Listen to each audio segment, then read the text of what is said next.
선한 사람 TV를 애청하고 계시는 국내외 계시는 성도 여러분, 안녕하십니까? 사순절 절기에 돌입하여 선한 사람 TV가 보내드리는 귀중한 말씀들을 경청하고 계십니다. 구약 말씀을 읽을 때 우리의 머리로 다 이해할 수 없는 다양한 속죄 제사들을 여러분들이 기억할 것입니다. 구약에 살았던 수많은 사람들이 어떻게 죄사함을 받고 구원을 얻어 영원한 천국에 들어갈 수 있게 되었는가를 중심으로 생각하고 말씀을 경청하면 좋겠습니다. 구약의 모든 제사 제도는 앞으로 오실 메시아의 모형입니다. 그림자입니다. 거기에서 깊은 의미는 항상 피 흘리는 제사를 드렸는데 그 피는 그리스도께서 갈보리 산상에서 살찢고 피 흘려주신 우리의 죄를 속량해 주신 그리스도의 피를 상징하는 것입니다. 그래서 아직 그리스도가 오시지 아니했지만 구약시대에 살았던 많은 사람들이 아브라함을 위시하여 보내주심하고 약속하신 메시아를 생각하면서 바로 그 메시아 그리스도가 흘리신 그 보혈이 바로 나의 죄를 깨끗이 속량해 주시고 그리스도를 믿음으로 말미암아 천국에 들어가게 된다는 일념의 이 신앙 때문에 그분들이 다 구원을 얻은 것입니다. 그 믿음을 가진 자가 바로 구원을 얻습니다. 아브라함도 이삭도 야곱도 요셉도 12지파도 다 마찬가지입니다.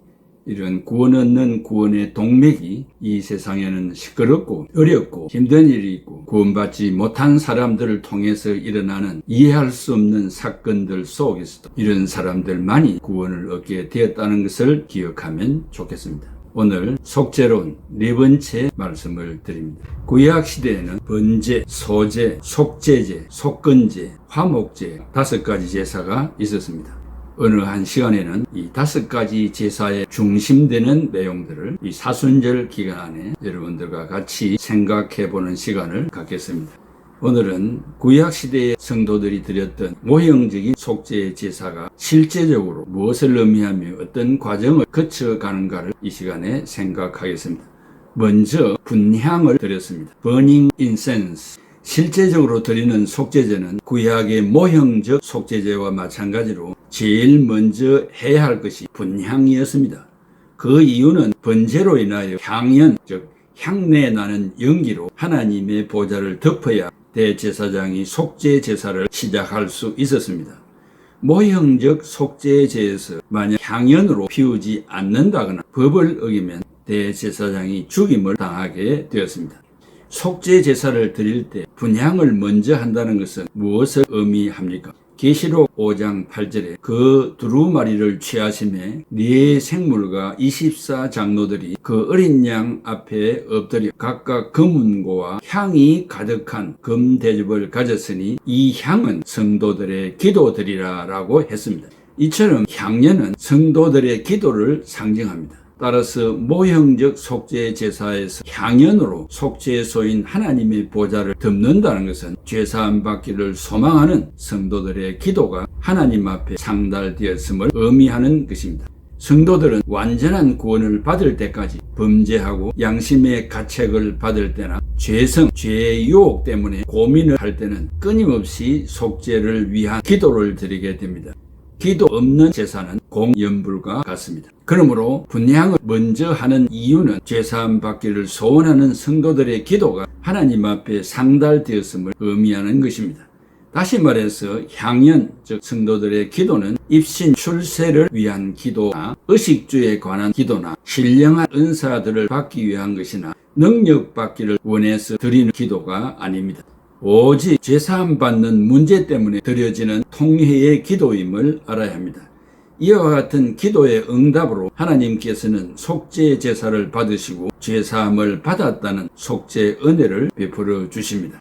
하나님이 인간의 희생과 섬김을 받기 위하여 제사 제도를 만든 것이 아닙니다. 제사는 1차적으로 하나님과 이스라엘이 맺은 언약 관계가 깨졌을 때 그것을 회복하는 방편으로 주신 것입니다. 더 정확하게 말하면 이스라엘이 언약 관계를 깨었을 때 하나님의 심판을 받기 전에 미리 와서 하나님의 용서를 구하는 제사 제도라고 말할 수 있습니다. 또한 받은 은혜가 커서 감사하며 드리는 제사이기도 합니다. 둘째는 뜰에서 속죄 제물이 희생당하는 것입니다.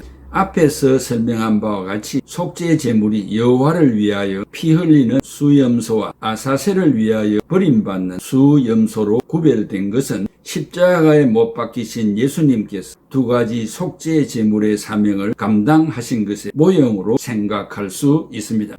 예수님은 성령으로 잉태되시고 죄가 없으신 의이 있었기 때문에 흠없는 속죄 제물이 되셨습니다. 동이서에서 먼 것 같이 버림받은 속죄 제물. 예수님께서 십자가에 못 박히셨을 때 엘리 엘리 라마 사박다니, 즉 나의 하나님 나의 하나님 어찌하여 나를 버리셨나이까 라고 하시면서 고통을 당하셨습니다. 그리고 아사셀 제도를 따라 수염소를 무인지경, 즉 광야로 버렸습니다. 성막과 이스라엘 백성들이 없는 망망한 곳으로 쫓아버렸습니다. 이것은 특별한 의미가 있는 것이 아니라 나의 죄를 전가받은 수염소가 멀리 광야에서 사라지듯 내가 전가한 죄가 도말되었다는 것과 영원히 나와 아무런 상관없는 상태가 되었다는 것을 강조하는 것입니다. 또한 여호와를 위하여 피 흘리는 속죄 제물이란 어떤 것입니까? 예수님께서 택한 백성들의 구원을 위하여 십자가를 지신 그 희생을 말합니다. 예수님께서 엘리 엘리 라마 사박단이라고 외치신 후에 피 한 방울 남김없이 흘려주시고 죽으신 것은 인류 구원을 위한 속죄 제물의 사명을 감당하신 것을 말합니다. 여호와의 공의로운 마음을 만족시키기 위하여 피 흘리는 속죄 제물은 예수님이 십자가에서 흘리신 보혈임을 상징하는 것입니다. 또한 성막의 속죄소에 피를 뿌려 속죄 은총을 준비했습니다. 이상에서 설명한 바와 같이 예수님께서 십자가에 달리셔서 고난받으신 것은 아사셀 제도를 따라 광야로 버려진 수염소를 상징합니다.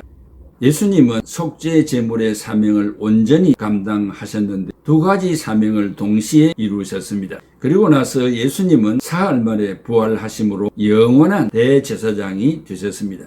성막은 천국의 모형이므로 모형적 속죄제에서 대제사장이 성막에 들어가 지성소의 속죄소에 피를 뿌린 것은 무엇을 말합니까? 부활하신 예수님께서 성천하셔서 천국의 속죄소에 다시 피를 뿌려야만 하는데 예수님께서 단번에 이루신 십자가의 피가 천국에서 다시 뿌릴 필요가 없는 모양입니다.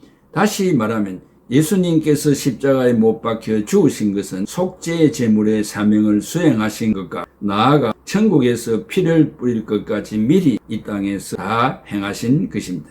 구약시대의 성막에 속죄소에 피를 뿌려야 할 대제사장이 필요하였으나 의인이 없어서 예수님께서 죽으시고 부활하셔서 대제사장이 되신 것입니다.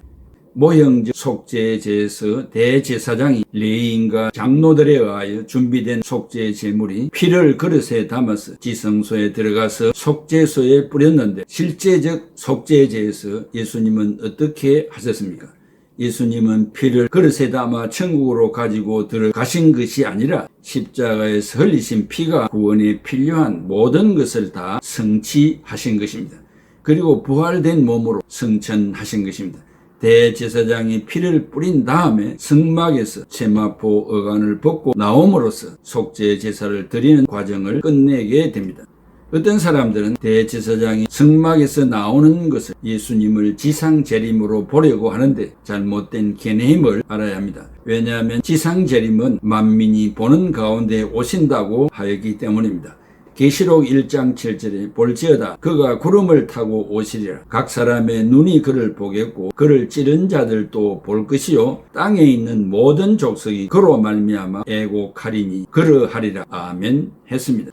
이상과 같이 속죄제가 끝나게 됨으로써 속죄의 은혜가 완료된 것입니다. 속죄 은총은 지금부터 2000년 전에 예수님께서 인류의 구원을 위하여 완벽하게 준비해 놓으신 것입니다. 구약시대에 살았던 성도들도 하나님이 모세에게 주신 모형적 제도를 따라 순종함으로 미래에 오실 메시아 예수 그리스도가 나의 허물과 죄를 대신하여 십자가에서 흘리신 피를 믿음으로 구원을 얻게 된 것이고 이 구약의 모든 제도가 앞으로 오실 그리스도의 구원 사역의 하나의 그림자요 모형임을 믿으면 좋겠습니다. 기도하겠습니다. 고마우신 아버지 하나님, 은혜와 사랑을 진심으로 감사합니다. 구약 시대에 살았던 성도들이 제사를 지낼 때 오늘 우리가 성전에 가서 예배 드리는 것에 비교하면 얼마나 더 많은 정성과 큰 희생을 드렸는지 말로 다 형언할 수 없습니다.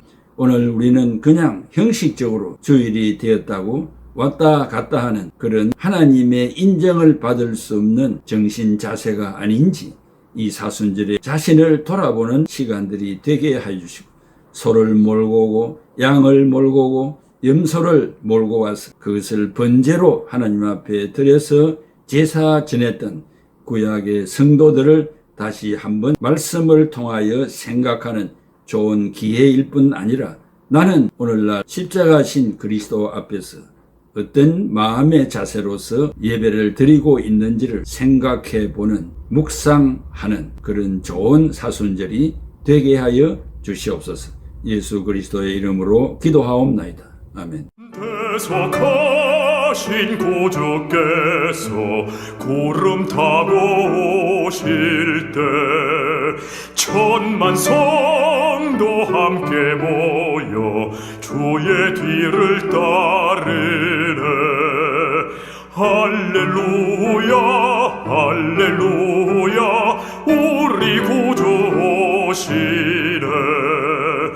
엄숙하신 주의 위풍 모든 사람 배울 때 주를 팔고 십자가에 못을 박던 자들이 슬피 울고 가슴 치며 참 메시아 뵙겠네.